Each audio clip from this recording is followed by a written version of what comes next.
Hey, what's going on, guys? Saturday, about 1 o'clock, 1:30, and I did decide to come and get a deer mounted up. Really wish I could show y'all this guy. He's absolutely beautiful, but client asked me to keep him a secret, so y'all cannot see him. Only I can see him.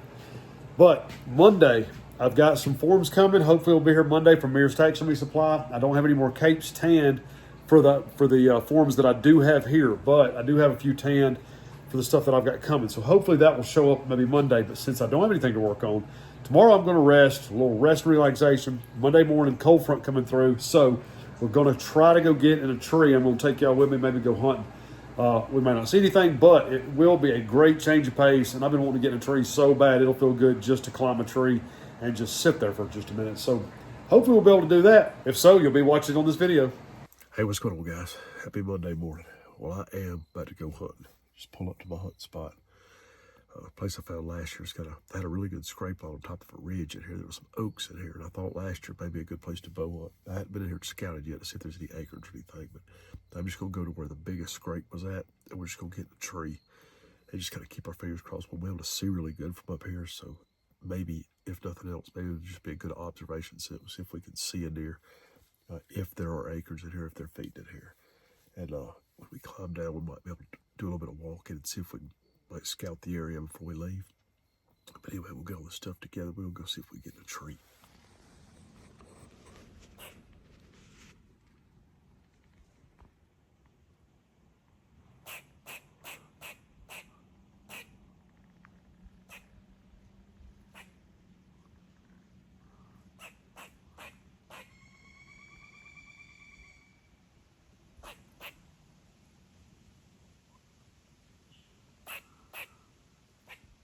He don't like me being in his tree very much this morning.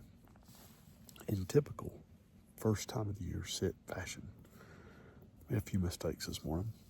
My rangefinder is sitting on top of my grill, my porch, from where I was shooting yesterday evening. You can see I've got on my orange hat because I didn't bring another hat. This is the only one I've got with me anyway. And I also got in the wrong tree. The tree that I had marked to climb is about 10 yards that way. That's all right. I can see really good down the top of this ridge in both directions. And there were scrapes down through here last year. Now, from what I'm seeing, I think there's either been something feeding or a fresh scrape right there under that limb. There was a scrape there last year, so it looks like they've got a scrape started. Let me show y'all. You see right here under this limb, right there.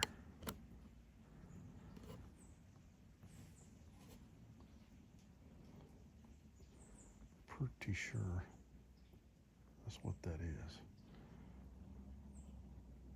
It's definitely fresh, whatever it is. You can see where the leaves have been raked up recently.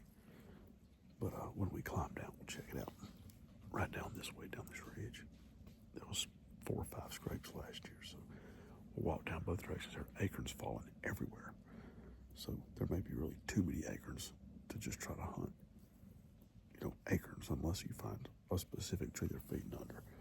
And I hadn't had time to come over and do any scouting for that, so, we'll just keep our fingers crossed like always. But at least we're in a tree. This is great. It feels good this morning. It's about 65 degrees. There's a cool north wind blowing, cold front coming through today, so it's actually very comfortable. Not too many mosquitoes. I do have my thermocell just in case.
I kept on hearing leaves moving. I was thinking, is that a snake coming up through there, or a lizard, or what? And here he comes. I guess he's just going to sit down there in the sun for a while now and chill out. Just when you think you have a slow day in the woods, try watching a turtle. Well, here it is Tuesday, and no, I didn't get me a deer. I didn't see anything yesterday evening. But that's all right. At least we saw a turtle yesterday morning. Well, today, guys, all I'm going to do, I've got a few hides over there that are pickling, and I did get an order in from McKenzie Taxidermy Supply. So, wasn't able to actually go pick them up in person this time because I just had too much going on. But I did get enough stuff in, hopefully, to go ahead and mount up 2 more deer to fit my last 2 wall mounts in here. Let them start drying. The bucks on this rack are not quite dry enough yet to start epoxy work, so it might be the first of next week before these things are ready to be epoxy, to be honest with you. But I do have a pack mount that I need to work on and a couple of shoulder mounts, so maybe everything is in here. It should be that I need to get that started. Something else I'm going to show y'all too that I don't think that I've ever talked about before. When I am getting these out of this box, I've got a list of all of the forms and stuff that I've ordered, and the names and the numbers beside those forms for whose they are. You can see on these right here where I've numbered them. I take a black Sharpie and put a number on that. That coincides with the person's mount that's for. That way, whenever I get to that cape and in the order that I'm going to mount them, I can come in here, look at the number, grab it, go in there. I always go back in my book and look at my notes, because sometimes either somebody has decided how they want the ears done differently, or they may want a plaque or a nameplate, stuff like that. And I'll look at all those notes before I mount the deer up and double check to make sure that I do have the right form for that number, because occasionally somebody will change their mind. And sometimes I'll already have that form here when they change their mind. And it's not that big a deal to go ahead and get them in another form, because I go through so many of these things. It usually comes back around eventually anyway. Hey, what's going on, guys? Wednesday, October the 9th. And I am removing some ear cartilage. I've got 2 deer that I've got to mount up. A little bit late getting started this morning. I set out some hides and had planned on fleshing them and getting them salted today, but they did not thaw completely because of the cooler weather. So I did tan a couple of capes last night, so I figured I would just go ahead and mount these deer up. It's going to be late getting done. It's about 2 o'clock right now, so it's going to be late this evening before I get these things done, but I would rather take care of them than have to put them back in the freezer. And I do have 2 posts left over there on the wall, so this will fill my room up and get me ready for some drying and finish work before this next batch. I think I've only got about maybe 20 left from this past season, so hopefully after this next batch we'll be just about finished up from this last year, which is going to feel really good. I just saw another post online where yet another group of individuals has gotten messed up by bad taxidermy practices, and I felt like I needed to make another video talking about taxidermist just values, qualities, that sort of thing. Early on in my YouTube channel, I made several videos, and I've talked, I'm not going to say I've talked bad about taxidermists, but generally I have talked bad about the taxidermy industry, and that is not really pointed toward any certain individuals. But before I became a taxidermist, trying to find a taxidermist that would do their job, and I don't even mean quality work, I just mean would do what they said they were going to do, even if that meant taking 2 years. If they told me 2 years, I could understand. But when somebody tells you 4 months and it takes them 1.5 years, 2 years, that's a lie. You know, it's not a miscalculation. It's just a lie. I mean, at that point, they did not do what they promised they were going to do. You're paying money, and I just expect to get what I pay for and what I am told that I'm paying for. So the individual that I'm talking about decided that they were going to start doing taxidermy and basically begin to take some animals in on their own, and then just has not mounted any of the animals up. Not only that, but they are refusing to answer the phone, refusing to let the clients get back in touch about their animals. And some of these people are not even sure if they're ever going to get their animal back again.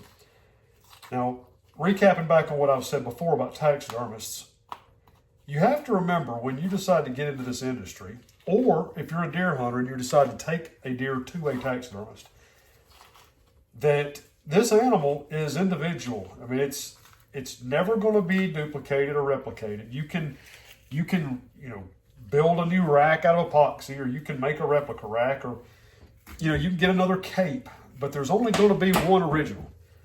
And for most people that have these deer that they want to get mounted, it is a memory to them. It's a once in a lifetime opportunity in most cases. And there is no excuse to at least not take that seriously. Now, I understand accidents happen. Freezers go out. Bad things happen. I mean, I've seen people actually mess up pickles. So, there's been a lot that goes on when you're doing taxidermy. But to just be lazy and to just not go through with your job in this industry is a lot different than riding the clock, sitting at a desk somewhere. It's easy to be lazy at work. It's easy to get paid for not doing anything when you've got a 9 to 5 or an 8 to 4 or a 7 to 3 or whatever, and you get a paycheck at the end of each week. But when you're doing this kind of job, you're taking something from someone that cannot be replaced. It's not just working. It's not just time on the clock. And I think that a lot of times taxidermists either are not deer hunters and they don't understand the importance of those individual animals to those individual clients, or they have just either done it too long and have gotten burnt out, or they just don't have a good work ethic to begin with. And y'all, that is very hard to determine, especially when you decide to try someone new, and even more so when that new person is new in the industry because you have not seen any kind of track record for them. What I would recommend in that situation, even if it's someone that you have never used before and someone else can vouch for them, it is never a bad idea to take your antlers with you. I don't really see any reason as a taxidermist why the client should not be able to have their antlers with them until that deer is ready to be mounted. We don't do anything with them that we don't have to do anything. There's no work needed for those antlers. They just sit here basically in our way until it's time to mount the deer. Now, if you want to get the deer mounted very quickly, when it's time for that deer to be mounted, you will have to get those antlers back to the taxidermist. But between those times, I would much rather lose a cape and be out that can be replaced fairly easily without anybody or you really even noticing the difference, than lose my antlers, especially when you've got a taxidermist that will not return calls or answer the phone and you can't even get in touch with them. That's just a nightmare. The fact that is even an option is horrible, but it happens in all workplaces. It's just so much worse when it happens on a personal level like this, because like I said, man, that deer is individual to that person. When you've got a kid, man, it's their first deer. That was some of these animals that are either lost or whatever they are. People are trying to recover them. I know at least one is a little boy or little kid. I don't know if this boy first deer.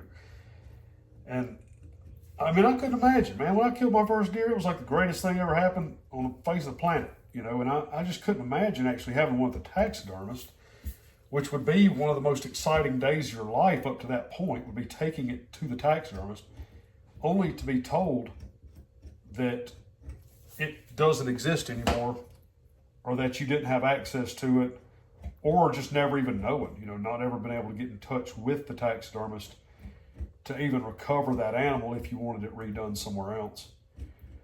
So back to what I was saying about my dislike of taxidermists.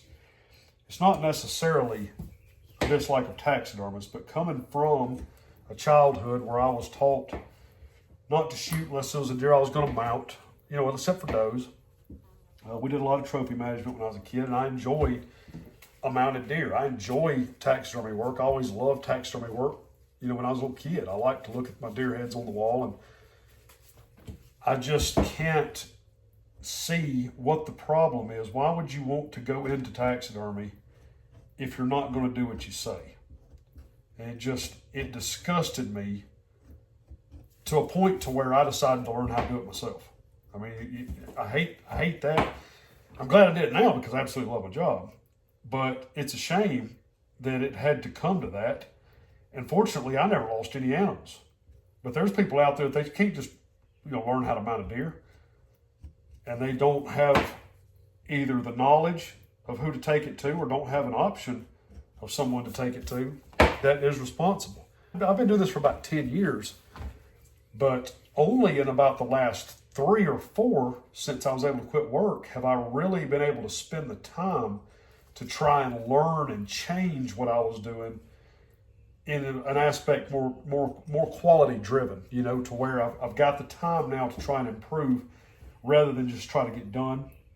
And I've always charged accordingly. So I'm able to make a little bit more money now because my quality is a little bit better, but also I have to demand more of myself because of that quality. And I would expect that to be common sense in the taxidermy industry, but it really isn't. A lot of times what you pay, you get what you pay for kind of statement is not always accurate in this industry. Taxidermists generally set prices based on other taxidermists. And there's no such thing anymore as a cheap deer head.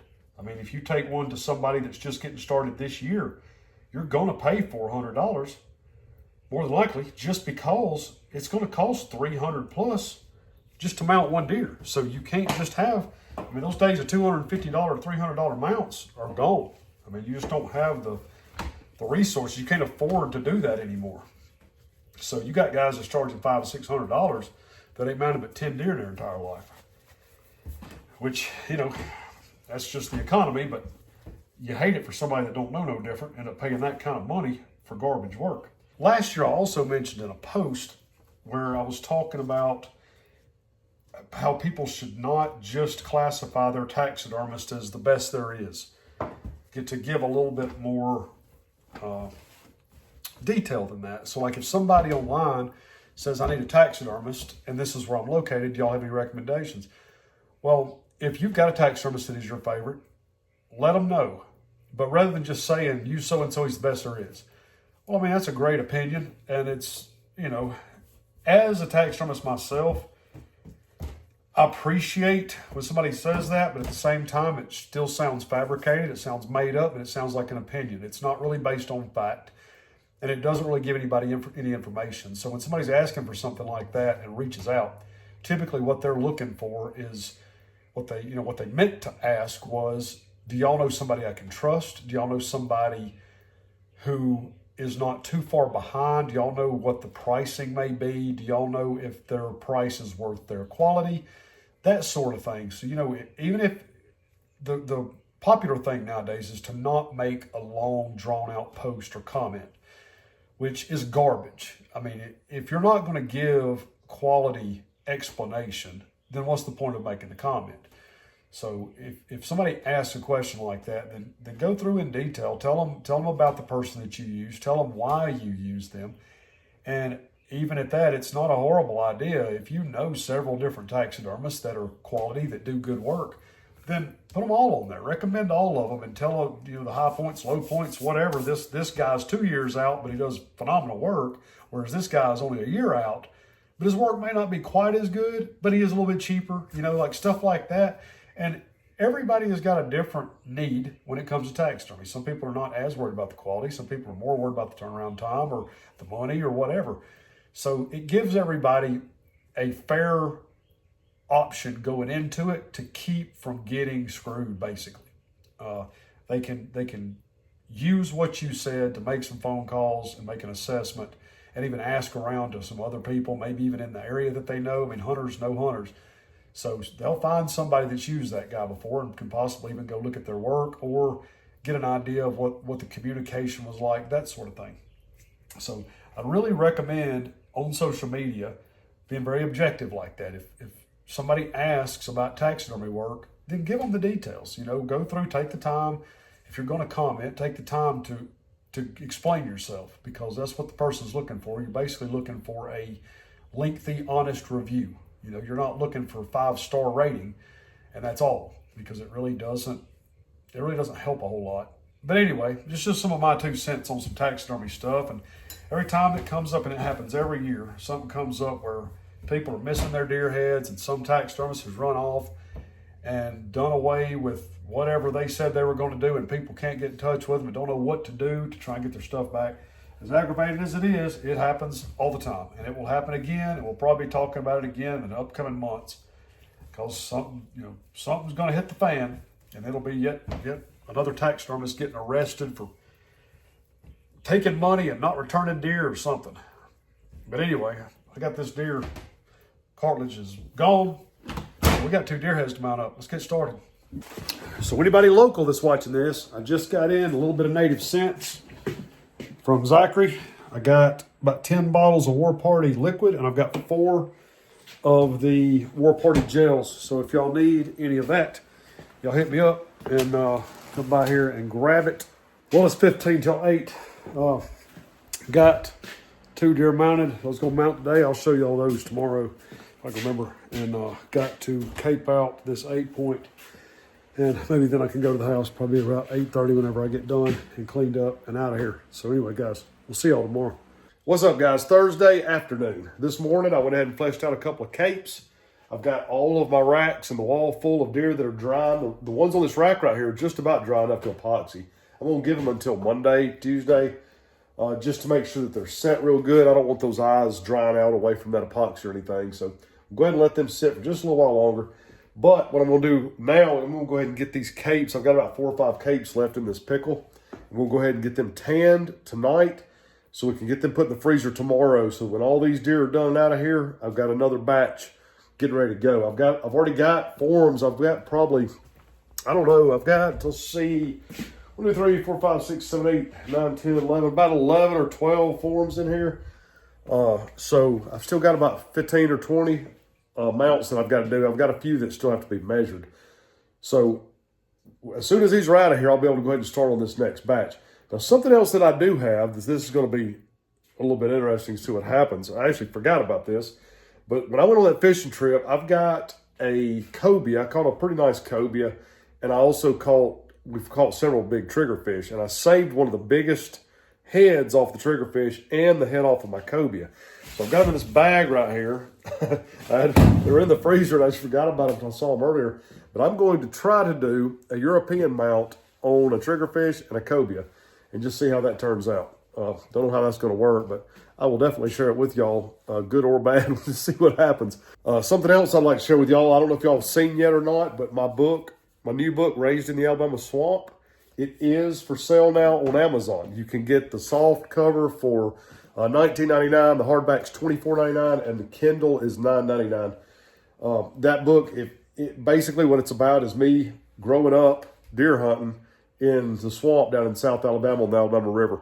Now, anybody that has ever deer hunted, whether you're up north, Midwest, or Southeast, wherever you're at, you're going to be able to relate to this book. A lot of it is basically just talking about deer hunting in general and the kind of stuff that we went through from the late 80s, mid to late 80s, up through about the year 2000, and how much things have changed, the products, the brands we used to use, stuff like that. It's a lot of reminiscing, a lot of good times, and some funny stuff in there too. Plus, I've got stories of several different bucks that I killed. I went into pretty good detail of how I went about doing that, talking about how I had learned along the way from different people in our club. Some of the older guys, the old school hunters that taught me how to deer hunt.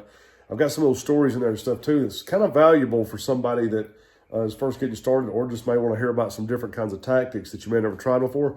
There is some pretty good tips in that book too. So y'all check that out. Appreciate any support. If y'all want to go pick one of those books, that helps me out a lot, and I really appreciate it. It's 5 o'clock. I've got these capes tanning. They're ready in the morning. I've got my new pickle. It's filled up. These 2 hides right here that are salted, I'm going to try to rehydrate them and get them in that pickle tomorrow. and at some point in time, because tomorrow is Christy's birthday. So we are going somewhere. We're going to do something for her birthday. Talking about going to Nashville. So we may go do some shopping. I know we're going to do some eating. Just pulled up here at the house. If y'all are ever curious as to how I'm able to get so much stuff done, even while being married, y'all check out these flowers right down through here. Christy has done all of this on her own over this last summer. And today, she has trimmed all the shrubs. And actually, I mean, those are actually shaped perfectly. She did a great job. But all of this black mulch is what she has been working on today. Y'all look at this. This entire thing. Giant pile of mulch bags. Even more mulch.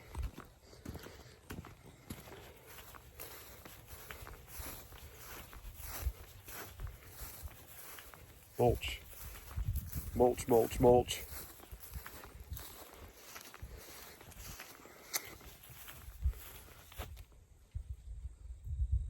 You almost done? More mulch. More mulch. A little bit of weeding. A few weeds in that bed. Weeds? Grass. More like a trees. How many bags of mulch you put out today? About 30. 30 bags of mulch. And 3 bags of topsoil. And y'all see this beautiful mowed grass behind us too. She also mowed that, so. I'll weed eat whenever And she weed eats. I don't do yard work really. Occasionally I get a wild hair and decide to mow grass, but Chrissy just does it. Then I can just work. It was good. Except for that dirt spot. You missed a spot. I get to work. Looks like garbage. It was Saturday afternoon. We spent all day long yesterday in Nashville. Had a real good time. Let Christy buy her a bunch of cool stuff for her birthday. But today, I've come back over here into the woods. And I'm dropping down into a creek system that I've never hunted before. But I've got several pins in here, some places I want to look. So I did load up a camera with some batteries and a fresh SD card. And if we find some sign down here, we'll go ahead and hang this camera and then get in a tree. So I don't know if we'll see anything, but hopefully as the rut gets going and stuff, if there's some old rubs or something in here, maybe we can get some video during this upcoming season of some bucks in here traveling. But anyway, we'll see. All right, I finally settled on a spot. It's about 2 o'clock. I've been walking for about an hour and a half. We came in probably about a half mile, and there's a couple of logging roads that come together right here on either side of this creek. And it's a little bit of a pinch point kind of between these two hillsides. And there's some rubs on this hill, some old rubs. And then there's also a really fresh rub up there too. And there's a beech tree that has got a scrape under it. Also, there's a couple old scrapes from last year under it, but one of them has been raked out a little bit recently. So what I've done, I got down here below it, almost just in this creek, and I'm hoping that those deer are up here somewhere on one of these points bedded down. Maybe they'll work their way down. I was going to hunt back there with those acorns, right? There was some doe tracks on it, or small tracks anyway, and just nothing significant enough to stop. Plus, I've got a little bit of wind that's blowing this way down this ditch. And between it and that thermal pull, even when that wind stops, I just don't think there's any way that I could have hunted those acorns today without a good wind blowing back up that way. All those tracks were coming from this direction. So where I'm at right now, I think those deer are kind of traveling across and then also heading back down here going that way. So I'm not going to shoot a doe. Now that I found this sign right here, I'm just going to wait on the buck if a buck comes through here. But let me show y'all what we're looking at. See right there, that beech tree right there with that hole in it. There's a scrape right up under those limbs on that tree. That logging road runs right up through there. You see those rubs right there on those two trees? Those are older rubs, but there's a fresh one on that tree right there. I'm not going to be able to see it on the camera right here, but it's this tree that's right there, this little one. And I'm hoping that those deer are coming right down, either coming down that logging road or coming down here and crossing right here below me. I do have some water in this creek. So that's good. Like I said, those acorns are back that way, and I haven't heard any acorns dropping right here. There's a lot of white oaks. But I just haven't heard anything falling. Some of the oak trees are dropping like crazy this year. Some of them aren't dropping at all. So I don't know that there's any food, but there is water, and I know there's food about a quarter mile that way with all the tracks coming from this way. So maybe we're right in the middle right there. They should be bedding up here somewhere. So maybe they'll come by this evening. We'll see.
I cannot believe that I just did that. I heard those deer coming and got my bow and got my phone turned on the camera. And by the time I got the camera turned around, those does were standing right there. And when I hit record, my flash came on. And it was instant, the second that I hit record. That big doe in front just looked straight at me. She never did know what I was, and they couldn't smell me. She was throwing her head up trying to smell me, but she never could. They just kind of went up the hill there and turned and made a big loop. Come back down back here. I can still hear them back in there now, probably feeding on one of those acorn trees I saw on the way in. But they came from exactly where I thought they might. I wish it had been a big old buck, but if it had, I couldn't have shot it because I would have scared the stupid thing off. I'm just glad it happened early and on the first doe that I tried to film this year. Because now every time I turn this thing on, I'm going to be looking at that little circle to see if it's lit up with a flash. Stupid, stupid, stupid. I guess it's about time to start climbing down. Go check on some deer heads. Well, these right here are the two bucks that I mounted last. Look at this crazy looking thing. It's a crazy dude, ain't it? Pretty deer though. He's got a really, really nice cape on him. This right here, pretty 9-point. Went ahead and got them touched up just a little bit so they can be drying tonight, tomorrow. They're just about ready to go. And all the rest of these are about ready for some epoxy. It's going to be this next week's job. But right now, it is time to go and eat because I am starving. But at least we saw some deer today. So guys, it's going to finish up this week. We'll see y'all Monday.